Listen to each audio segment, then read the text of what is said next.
Telugu one వినోదాన్ని, విజ్ఞానాన్ని, విశేషాలను అందించే ఒక సంపూర్ణ ఎంటర్టైన్మెంట్ యూట్యూబ్ ఛానల్.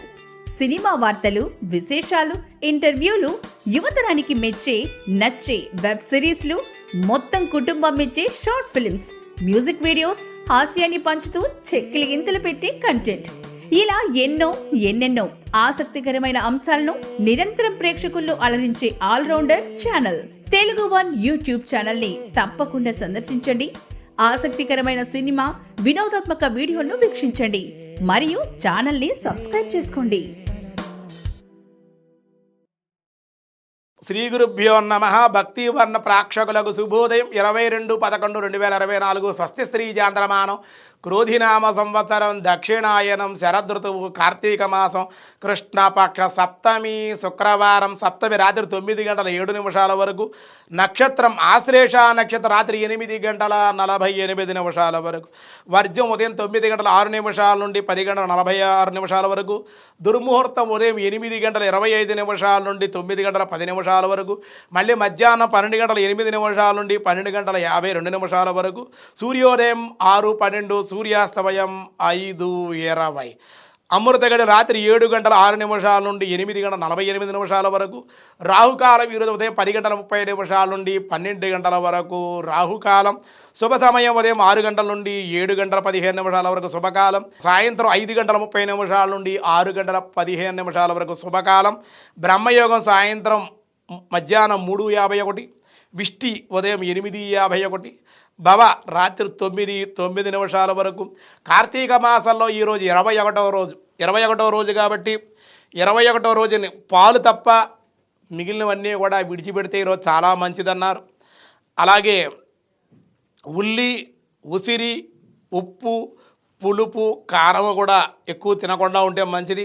యథాశక్తి యథోచితంగా సమస్త దానాలు చేయించబడ ఏది ఇతరులకు ఏది ఉపయోగపడుతుందో ఆ దానం, ఒక పంచి దానం చేయడం, పంతులు గారు అయితే గోవు దానం చేయి, ఇల్లు లేకపోతే ఇల్లు ఇవ్వడం, ఆభరణాలు అయితే ఆయన పిల్లలు ఏమన్నా ఉపనయనం కావాలంటే ఉపనయనం, పెళ్లి కావాలంటే పెళ్లికి, అలా ఏదోటి ఇతరులకు ఏదైతే పేదవాళ్ళకి ఏమైనా అన్న సంతర్పణ, ఇల్లు నిర్మించడం, అలాగే ఎవరికి ఏది అవసరమైన వస్తువుల్ని ఈరోజు దానం చేస్తే చాలా మంచిది. ఓం కుమారస్వామినే నమః, సుబ్రహ్మణ్యేశ్వరాయ నమః, షణ్ముగాయ నమః అనుకోవాలి. నిత్యహోమం, అలాగే కార్తీక హోమం చేసేవాళ్ళు సౌం శరవణ భవాయ కుమారాయ స్వాహ, కార్తీక దామోదరాయ స్వాహ అని హోమం చేస్తే సంతాన వృద్ధి, ధన సమృద్ధి, జ్ఞానము, దిగ్విజయము కూడా వాళ్ళకి కలిగే అవకాశం ఉందని చెప్పారు. దినారంభ చక్రాన్ని బట్టి ఈరోజు ద్వాదశ రాశుల వాళ్ళకి ఎలా ఉందో చూద్దాం.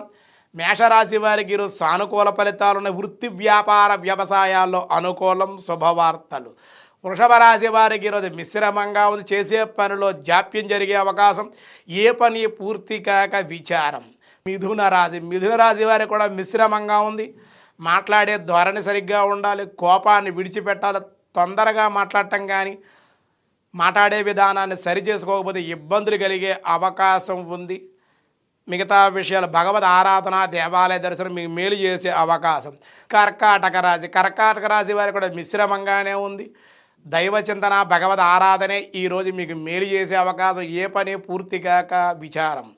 సింహరాశి వారికి అప్రయత్న కార్యలాభాలు, శుభకార్య నిర్వహణ, పెద్దలు, రాజకీయ నాయకుల్ని, సన్యాసుల్ని, తల్లిదండ్రుల్ని, గురువుల్ని కలుసుకునే అవకాశం.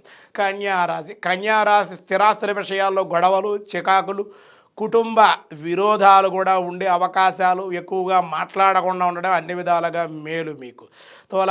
తులారాశి వారికి ఉన్నతమైనటువంటి ఆహ్వానాలు అందుకుంటారు. సంఘంలో మంచి కీర్తి ప్రతిష్టలు, అధికార ప్రాప్తి, నూతన వస్త్ర లాభాలు.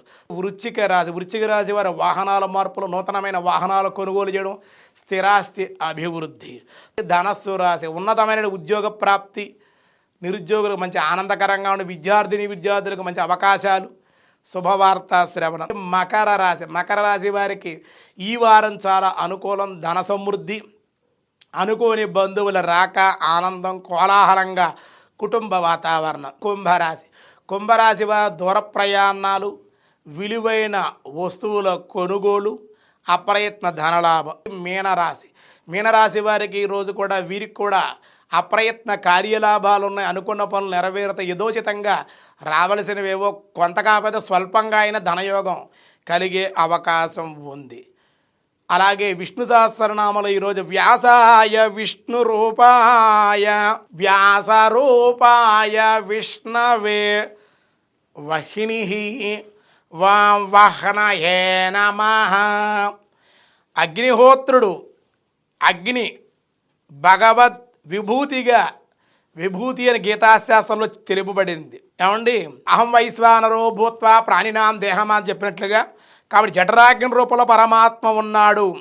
యజ్ఞయాగాది అగ్నుల యందు హోమము చేయబడినట్టు హవిస్సులు ఆయా దేవతలకు అందించేటువంటి వాడే అగ్నియే. హిందూ ధర్మాది వివాహాది పుణ్యకర్మ అనుష్ఠానాలన్నీ కూడా అగ్ని కార్యం ద్వారా, అగ్ని ఆరాధన చేతనే, అగ్ని సాక్షిగానే జరుగుతూ ఉంటాయి. ఈ రీతిగా నిత్య దైనందిక జీవితంలో కూడా అగ్నిదేవుడి యొక్క, ఆయన ఉతాసనుడు అని కూడా అంటాం అగ్నిదేవుడు. ఆ అగ్ని అనేక రీతులుగా అర్చనీయుడు, ఆరాధనీయుడు అవుతున్నాడు కదా. ఆ అగ్ని స్వాహాయే నమః లేనిదే జీవితమే లేదు అని అర్థం. శరీరంలో అగ్ని చల్లారంటే శరీరం నశించిపోతుంది కనుక అగ్ని భగవత్ స్వరూపం. అటువంటి స్వరూపుడే భగవానుడు. జఠరాగ్ని రూపంలో దేహంలో భగవంతుడు ఉంటాడు. ఆ జఠరాగ్ని ఆరిపోతే వెళ్ళిపోతే శరీరం చల్లబడు, మనిషి చచ్చిపోతాడు అన్నమాట. ఇంత కదిలి నడిచి నుంచుని మాట్లాడి తెలివితేట ప్రదర్శించేటువంటి వాడు లోపల ప్రాణం పోగానే అగ్ని పోగానే, ఏ అగ్ని? జఠరాగ్ని రూపంలో భగవంతుడు. ఎక్కడున్నాడు? భగవంతుడు లేడు అంట, నీలోనే ఉన్నాడు దేవుడు. అది నువ్వు తెలుసుకోలేకపోతున్నావు. నిన్ను ఎవరో నువ్వు తెలుసుకుంటే నువ్వు ఎందుకు నడుస్తున్నావు, ఎలా నడుస్తున్నావు, ఎలా మాట్లాడగలుగుతుంది, సృష్టి ఎలా ఏర్పడదు, ఎవడు నడుపుతున్నాడు, ఈ గ్రహాలు, ఈ సూర్యుడు, ఈ చంద్రుడు, ఈ భూమి, ఇవన్నీ ఆలోచిస్తే ఎవడో ఒకడు నడుపుతున్నట్టు, నడిపేటువంటి ఎవడో ఒకడు ఉన్నాడు అనే విషయం నీకు తప్పనిసరిగా వాడెవడో వాడే భగవంతుడు అని నీలోనే భగవంతుడు ఉన్నాడు జఠరాగ్ని రూపంలో. ఆ అగ్ని లేకపోతే వెళ్ళిపోతే నీ దేహం జీవం లేనటువంటి దేహం అమ్మ. నడవలేవు, నుంచోలేవు, కూర్చోలేవు. పోయాడని అంట. ఎవడ పోయాడు? దేహం అక్కడే ఉందిగా, మరి ఎవడ పోయాడు? ఆ దేహంలో ఉన్న జీవుడు భగవంతుడు పోయాడు, వెళ్ళిపోయాడు అందులోంచి. కనుక అటువంటి జఠరాగ్ని రూపంలో ఉన్నటువంటి వాడు కనుక వహ్నయే నమః. అగ్నికే అగ్ని, సూర్యచంద్రులకే తేజస్సునిచ్చేటప్పుడు పరమాత్మ అగ్నయే నమః అని చెప్పారు. మిగతా విషయాలు రేపు చూద్దాం. ఈరోజు స్వస్తి. భక్తి వన్ దైవత్వాన్ని అందించే ఒక భక్తి ఛానల్. పండుగలు, దేవాలయాలు, రోజువారీ జాతకం, పూజా విధానం, స్తోత్రాలు, సనాతన ధర్మం గురించి ఆసక్తికరమైన విషయాలు, ఆధ్యాత్మిక జ్ఞానం సృష్టిస్తాము. తప్పకుండా www.bhakti1.com కి లాగిన్ అవ్వండి. భక్తి వన్ ఛానల్ ని వీక్షించండి మరియు సబ్స్క్రైబ్ చేసుకోండి.